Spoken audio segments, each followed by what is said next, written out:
Hey there, this is attorney Sarah Holmes of Holmes Business Law P.C. We are a business and trademark law firm that provides subscription legal services to business owners. We're based in Philadelphia and the suburbs. One question we get from clients and potential clients is, how do I value my business if I want to sell it? So the answer to that can get really complicated.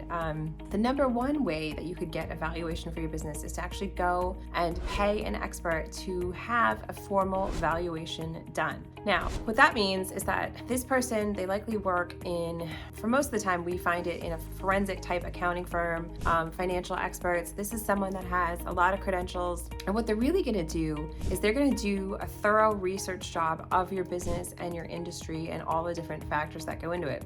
It's an extremely labor-intensive process. To get a formal valuation done, it can cost you quite a bit of money, like in the tens of thousands of dollars, depending on the value of your business. But ultimately, at the end of the day, this is the most comprehensive and objective way in many ways to reach a number that might be fair for your business. Now, valuation though could mean a couple different things, because there's a valuation if, for example, you want to go sell your business on the open market, right? There's potentially a number that it might sell for. There's also a different number though if you want to sell it to an insider. Let's say you don't have to go out to a third party and you're going to sell it to a key executive or member of your team, maybe a key employee. That number might actually be different. There might be a further different number if you're going to sell a business to a partner. Let's say you have an operating agreement, and in the agreement it says what happens if a partner dies, becomes disabled, or wants to leave the business. There might be yet another value on that business in those types of circumstances. So the valuation number could really be different across the board depending on who you might sell it to, what's your timeline, and what type of industry you're in. Now, aside from spending tens of thousands of dollars and hiring an expert to put a number of your business, what are some other ways you could value your business? Well,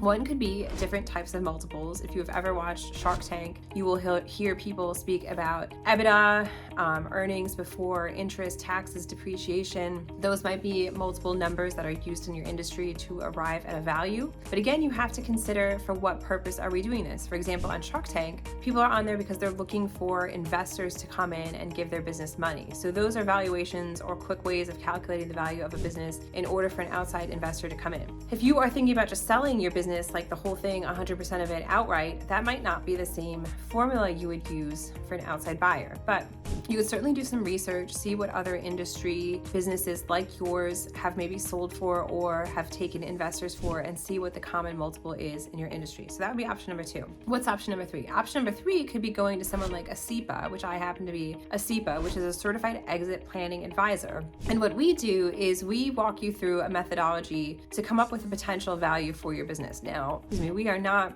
the number one option, which is a valuation specialist. It's going to cost tens of thousands of dollars. But the methodology that we use involves looking at best-in-class businesses for your industry. So for example, if you are in a small manufacturing business, right? We would say, hey, who else is in your industry that's really operating at the top? Who's like your number one competition that's really killing it? How are they operating and what are they worth? And then we would go through and identify, all right, this is the top business in your industry. This is potentially their valuation. Now, what are the gaps that your business has? How far off are you from operating like this number one business? If you are someone that has a lot of employee turnover, maybe you have a lot of risk in your business, maybe you don't have proper contracts in place, maybe your intellectual property is not really sewn up. Those are things that could really chip away and detract from value in your business. And we want to see, where are those gaps between where you are versus where is best in class. Then based on that, we can come up with a multiple that we think, or a range that your business could likely sell for in an open market today. If in fact you look like you are really far off from that ideal business, the best in class one, we might recommend to you that maybe now is not the time to sell. What you really need to work on is closing those gaps between your business and the best in class, so that when you are ready to sell, you can sell for a much higher multiple or a much higher sales price, and obviously achieve more and get more out of the sale for yourself. So if you have questions about selling a business, if you have questions about evaluation, if you have questions about a CIPA, the Certified Exit Planning Advisor, feel free to reach out to our office. Our number is 215-482-0285. Thanks.